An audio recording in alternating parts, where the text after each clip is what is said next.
وزارت عظمیٰ کا چولہا، سلیوٹ مارا، گردن جھکائی اور ہاتھ بڑھا کر اس کی گاڑی کا دروازہ کھولا۔ سینکڑوں لوگ سر جھکائے اور ہاتھ باندھے مؤدب انداز میں کھڑے تھے۔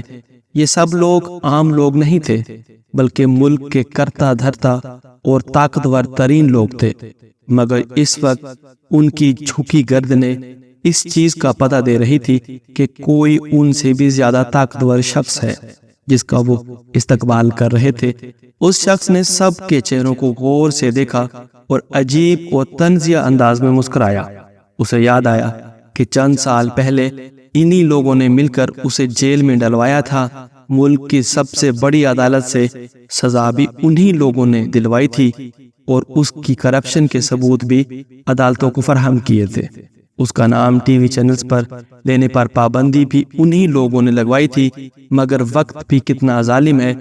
وقت اور یہ وقت جو تغیر ہے اور تغیر جسے روکا نہیں جا سکتا۔ اب وہی عدالتیں جنہوں نے اسے سزا سنائی تھی اب اس کو ضمانتیں دے رہی تھی۔ وہ لوگ جو اسے گرفتار کرنے کے لیے آئے تھے اب اس کے زر خرید غلاموں کی طرح اسے پروٹوکول دے رہے تھے۔ اس کے نام پہ کاٹا لگانے اور نام نہ لینے والے ٹی وی چینلز اس کے نام کے قصیدے پڑھ رہے تھے، اور اب پورے نظام کو کنٹرول کرنے والے طاقتور اسے وزیر اعظم بنوانے کی سر توڑ کوششوں میں تھے۔ یہ سب کچھ الٹا کیوں ہوا؟ کیوں ایک شخص جو مجرم قرار پایا تھا اب اسے ہی وزیر اعظم بنائے جانا تھا؟ چوتھی دفعہ کا وزیر اعظم، چوتھی دفعہ کا وزیر اعظم۔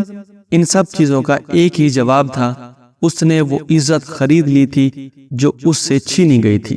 وہ ایک کامیاب بیوپاری تھا اور اس کی کامیابی کا فلسفہ تھا کہ ہمیشہ خریدی ہوئی عزت کمائی ہوئی عزت سے زیادہ بہتر ہوتی ہے۔ کمانے کے لیے وقت، انرجی اور محنت درکار ہوتی ہے، اور خریدنے کے لیے فقط چند کرنسی نوٹ آپ کے پاس ہونے چاہیے، اور اس کی دولت کا تو کوئی حساب ہی نہیں تھا۔ تو اس نے ان کرنسی نوٹوں سے ضمیر، طاقت، عزت، انصاف اور صحافت سب کچھ خرید لیا تھا۔ اب اس پر خریدے ہوئے پھول برسائے جا رہے تھے اور خریدے گئے ہزاروں افراد کے جلسے سے خطاب بھی کر رہا تھا، اور اسے خوش آمدیوں کا گروہ یقین بھی دلا رہا تھا وہ بہت جلد وزیر اعظم ہوگا اور وہی ملک کا اگلا وزیر اعظم ہے۔ مگر اس کے ذہن میں لاشعوری حصے میں خوف تھا، دھوکے اور فریب کا خوف۔ اس بیوپاری کو معلوم تھا پیسہ بہت طاقتور ہے، اس نے بہت سے لوگ خرید لیے ہیں، مگر اصل خدشہ جو اسے تھا یہ خریدے گئے لالچی لوگ مسلسل پیسہ مانگیں گے، اور جیسے ماضی میں اس کی حکومت گرائی گئی تھی اب بھی اس کا پیسہ ہڑپ کرنے کے بعد اسے بادشاہت کے جھولے سے اتار دیں گے۔